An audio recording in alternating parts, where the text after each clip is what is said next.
Because we share. Because we share. I have loved Seattle. I don't know about you guys, but this has been a fabulous conference, great energy, and I have gotten out of the hotel a few times. I took this picture down by the Space Needle, had some wonderful running weather here with the lack of rain. I think the folks in Seattle are appreciating that. And as I do, I always keep an eye out for, Z. And this is all about the Z, and that's why I've spent most of the week in the hotel, cramming about the latest and greatest developments on IBM Z systems, talking to customers, and sharing some things with y'all. So I did notice a few Z logos in Seattle, just doing a few loops around. This is Zipcar, right down the street here. There's a place that I went down and got my Starbucks coffee every morning and muffin. So I started thinking, well, why IBM Z systems? We just sort of reeled that off, and this has been since around 2000 that they kind of introduced that branding. We used to be 390, if you remember that. And so when we talk about our brand and our platform, it's really helpful to carry that message forward all the time. We kind of have to be our own marketeering department within our businesses, that we have to help promote the brand and what the key values are. And so a couple more Z's I notice. This is Zeke's Pizza. I really like this one, and I would like IBM to maybe take some notes here. I think there's opportunities to light the logo. I want to see a big lighted Z on the side of the next box. I think that'd be pretty cool, don't you? And then there's Club Z. I guess we're all in Club Z. But the Z in IBM Z systems stands for zero downtime. And I think that's worth remembering. All too often we just, look at it, as a sort of a meaningless label. But zero downtime. And that's well accepted, that the mainframe has the highest availability of any platform in the market. Even the competitors, can't really challenge that. This is fact-based. The mean time to failure of over 40 years, it really is all about the Z. So I'm going to keep looking for Z's wherever we go. And, we've seen Z Pizza. I found a few more here. I think there's a pretty good chance I'll find some more of them. So several times this week, I heard the phrase, have you uploaded your foils? Now, when's the last time you actually saw foils at a conference? It's been a while. I know some of you have seen foils. Some of you have created foils. So foils were those sort of, mylar plastic sheets, and you could write on them. And what was really fun is if you got them out of order or upside down or mirror imaged. Reordering foils is a lot harder than reordering punch cards correctly. You really had a nightmare if you dropped your foils right before you were going to present. You prayed they all came down in one nice stack. But they did have a very distinct style, and it even persisted after the actual foils were gone. And that was created within IBM by this Foils 5 program. And these things were scripted. And I actually used to write my status reports in DCF, so I kind of dug this. I was an advanced function print guy when I started in the 80s. But foil is, interestingly enough, I think, one of the original recursive terms that I heard from IBM, because it stood for, and I had to hunt around a little bit for this, foil over incandescent light. So foils means foils over incandescent light. Okay, that's recursive. It's calling itself. But this does seem to be perhaps the first attempt at a recursive language. And I'm, for one, glad that we no longer have to have handouts and foils, and we've eliminated a lot of that baggage. And so hopefully the value remains with all the great information without some of the unnecessary logistics.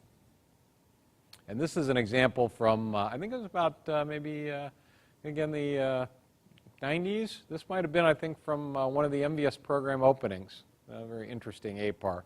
I have the proceedings going back for 20 years, and still love. Occasionally, there's a session that's worth going back. You love to revisit some of this stuff. So I tweeted this out, and I think this section of the pitch is sort of the tweet-esque version of our presentation. A lot of little things that by themselves are absolutely meaningless. In fact, maybe this whole section's meaningless, except this. If you haven't seen this on either the assembler list or IBM Main, and you know, IBM Main in particular has a lot of noise. Sometimes you can miss things. John Ehrman, really a legendary figure from IBM Silicon Valley Lab. You know, has the father of, you know, the assembler. So many innovations in high-level assembler, the incorporation of, you know, all the really cool Slack mods into the assembler. He fundamentally changed the way assembler development was done, and productized some of the best ideas that came from customers over the years. He used to write these presentations for Share that were like books. I mean, and they were so beautiful. When we had handouts, these things would be as thick as your thumb. They would have color cardboard covers. I took them home at like reference manuals. I had a nice little, you know, block of them on my shelf. So I do miss those, and it turns out all of them are nicely archived by IBM on this page. So all of his old presentations. This is useful stuff, and you should go grab these. Some of these are in the Share proceedings, but they're in one place. You can just pull down all the PDFs. So if you do assembler programming, I highly recommend these. They're great references. A lot of them are still quite relevant. Now here's the really fun news. He wrote a new one, and it's a whopper. Almost 1,300 pages. Can be used as a textbook. It has exercises, the solutions to the exercises in the back. It really takes you through the why and the how of modern assembler programming. And you know, if you've been down to Barnes & Noble, there's not a lot of books coming out on assembler programming on the mainframe. You know, so this is, I think right now, probably the newest seminal work on assembler programming on modern IBM mainframes. And the price, it's free. You can just go grab the PDF from the IDCP site at Marist. They've got a really great, you know, education program up there. They've got a MOOC for some free education. This is a fantastic resource that if you are doing assembly programming or you are teaching it to one of your colleagues, you really want this. And I expect that this will, by virtue of where it's released, that it's going to be used in some formal training. This would be a great resource to leverage if you're doing in-house training. If you're an assembler programmer, I think you're just going to enjoy it and probably will learn something. I have never spent time reading anything from John Ehrman or listening to him an hour and not learned something. And that's a John Ehrman button. I was lucky enough to listen to Barry Merrill do his Button Man pitch again this week and kind of recount a little bit of the history of Share as told through buttons. And that was one that John actually appeared on. And there are some other assembler buttons. If you go out to Barry's site, mxg.com, you can take a look at the Button Man database, and it's even searchable, so you can find buttons in your particular area of interest. So in Pittsburgh, I talked about the MVT operating system, which really, you know, OS 360. This is the one that kind of helped IBM rule the world of commercial programming.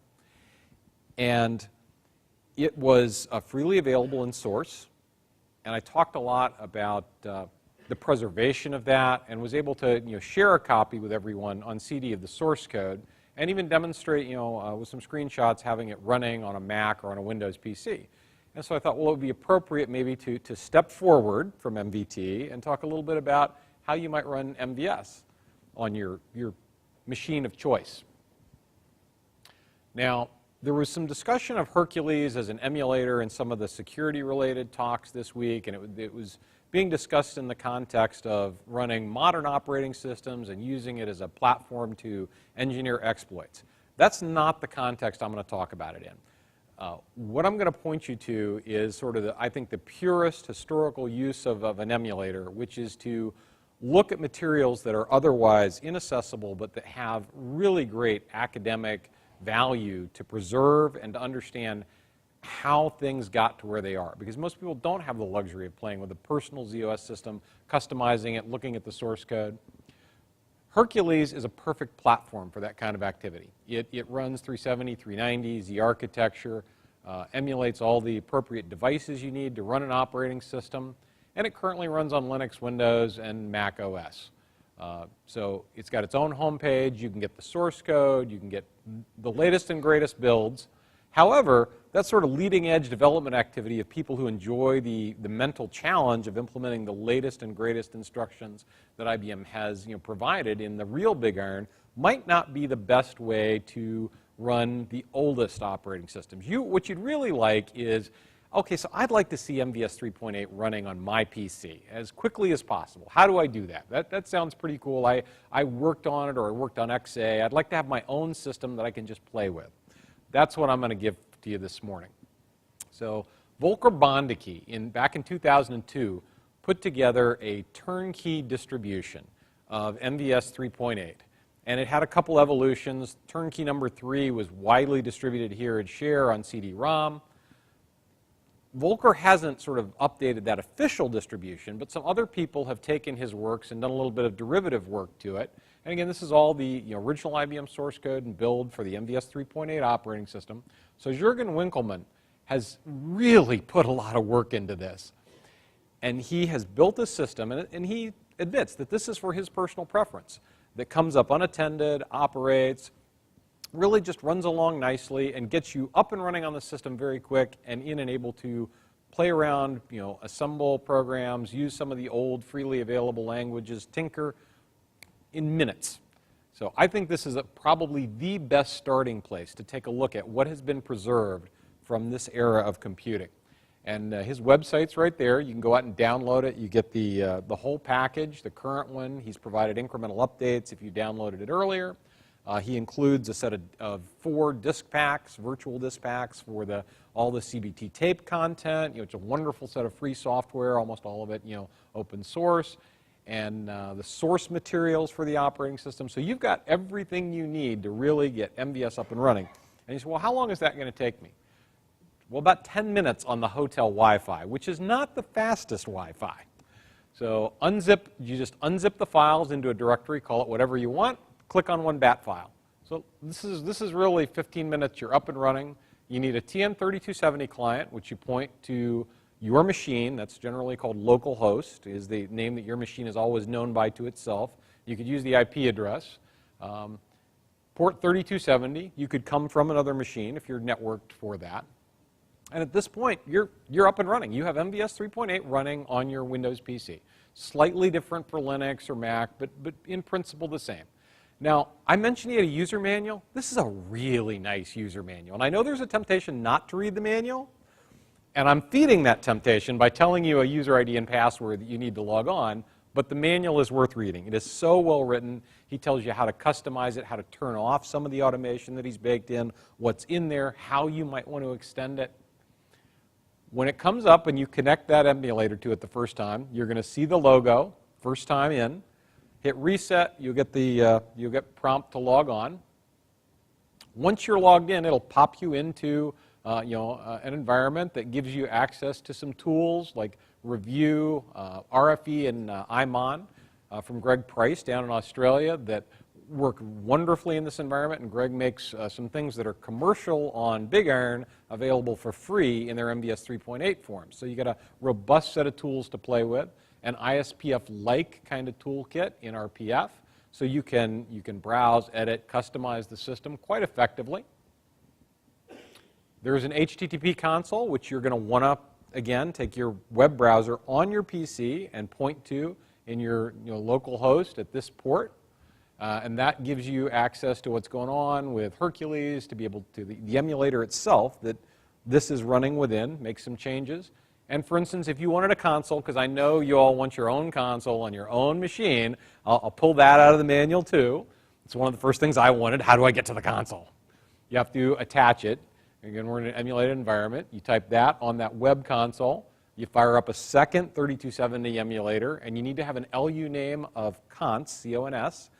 I use Tom Brennan's Vista. Tom mentioned that in his segment.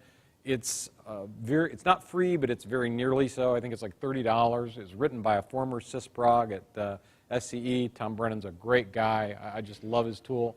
And then you go and you put that command, including the slash, on the web console, and you have your own console. And it'll come up with a display area, and I'm sure some of you remember how to get rid of display areas. If not, Control A, comma, you can find that in the manual as well. And We educate, we influence.